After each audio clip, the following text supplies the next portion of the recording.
अच्छा, आज की वीडियो में हम देखेंगे कि ऑपरेटर ओवरलोडिंग हम अपने सी आउट वाले फॉर्मेट्स के साथ किस तरह कर सकते हैं। फॉर एग्जांपल, अगर मैं यहाँ पे लिखता हूँ सी आउट पी और ये पॉइंट हमारा एक ऑब्जेक्ट है, इसके ऊपर हम सी आउट नहीं लगा सकते, तो हम अब इस ऑपरेटर को ओवरलोड करना देखेंगे। अगर आप इसको देखें तो आपकी लेफ़्ट साइड पे क्या आ रहा है, सी आउट आ रहा है, यानी कि ये एक और ऑब्जेक्ट हम यूज़ कर रहे हैं जो किस से बिलोंग करता है, ओ स्ट्रीम से। अगर आप माउस लिखें, कुछ कंपाइलर्स आपको उधर ही बता देते हैं, आपको बता रहा है कि आप अपने ओ स्ट्रीम वाली क्लास का ऑब्जेक्ट यूज़ कर रहे हैं जो कि है सी आउट। अब ये सी आउट ऑब्जेक्ट ऑलरेडी इस आई स्ट्रीम वाली लाइब्रेरी में बना हुआ होता है और इसलिए हम इसको यहाँ पर इस तरह यूज़ कर पाते हैं। अब हम चाहते हैं कि हम इस ऑपरेटर को ओवरलोड कर लें, यानी कि लेस देन वाले को। तो इसको ऑपरेटर को ओवरलोड करने के लिए क्या करना पड़ेगा, क्लास के अंदर हम फंक्शन नहीं बनाएंगे बल्कि हम क्लास के बाहर बनाएंगे। क्लास के बाहर क्यों बनाएंगे, क्योंकि लेफ़्ट साइड पे एक ऐसा ऑब्जेक्ट आ गया है जो कि इस क्लास से बिलोंग नहीं करता, तो हमें क्लास के अंदर लिखने से इससे कोई फ़ायदा नहीं होगा। तो हम क्लास के बाहर एक फंक्शन बनाएंगे, का नाम रखेंगे ऑपरेटर लेस देन, क्योंकि हमने इस ऑपरेटर को ओवरलोड करना है।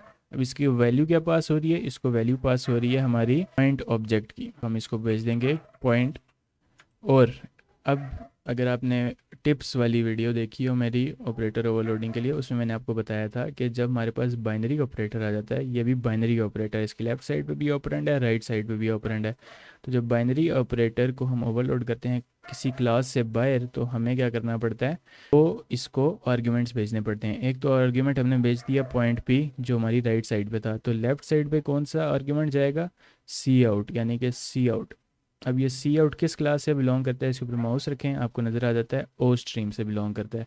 तो हम इसकी क्लास का नाम लिखेंगे ओ स्ट्रीम और हम इसको बता देंगे सी आउट भेजना है इसको।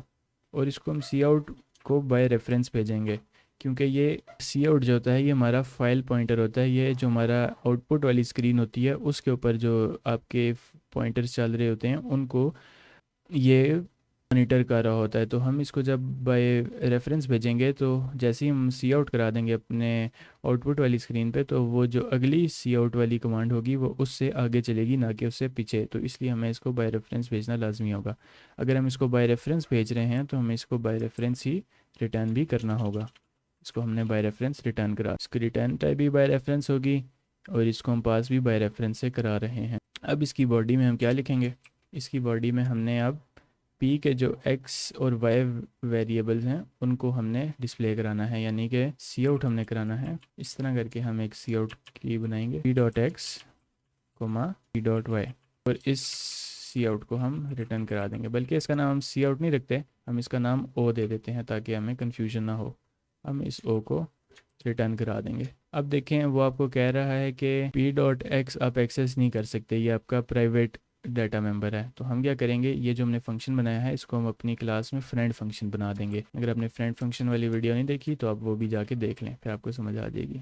जब आप इसको फ्रेंड फंक्शन बना देंगे तो वो फिर आपको आपकी क्लास से भी आपको पढ़ के समझ आ जाएगी, अच्छा मैंने अपने सी आउट के लिए एक ऑपरेटर बनाया हुआ है। अब मैंने सी आउट के लिए बना दिया। अब देखें, वो सी आउट हम अपने इस पॉइंट वेरिएबल ऑब्जेक्ट के साथ चला सकेंगे। इसको अगर हम रन करते हैं, वो देखें उसने आपको सी आउट करके दिखा दिया। हमें अब यहाँ पे प्रिंट का फंक्शन नहीं बनाना पड़ा, बल्कि हमने यहाँ पे अपने सी आउट के लिए चीज़ बना दी है। इसी तरह हम सी इन के लिए भी बना सकते हैं अगर हम इनपुट लेना चाहें अपनी ऑब्जेक्ट के अंदर। अब इसके अंदर कौन सा ऑपरेटर आ गया, ग्रेटर ग्रेटर। तो हम पहले इधर फंक्शन का नाम रखते हैं ऑपरेटर ग्रेटर ग्रेटर।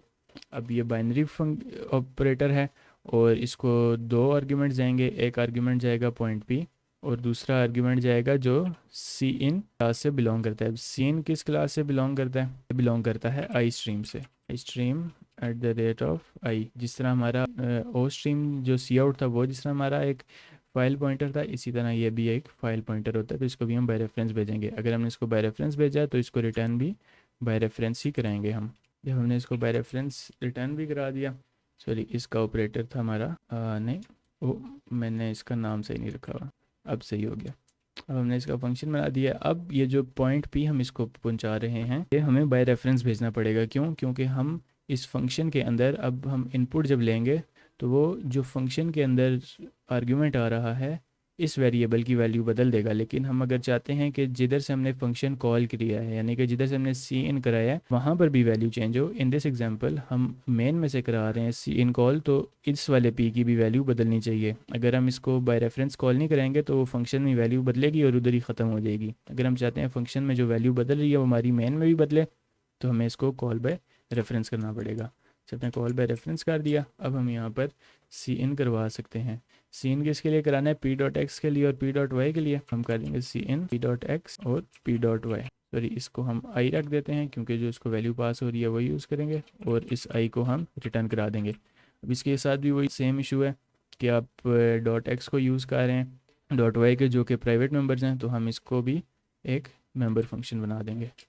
जब हमने इसको फ्रेंड फंक्शन बना देंगे। जब हमने इसको फ्रेंड फंक्शन बना दिया तो अब वो इस तरह करके चल गया। अब हम इसको पहले सी इन करेंगे, इसकी ये वैल्यू आउटपुट करा देंगे। अब इसको अगर हम रन करते हैं, अब वो हमारे लिए इनपुट का इंतज़ार कर रहा है। अब हम इसको इनपुट भेजेंगे 10 और 12।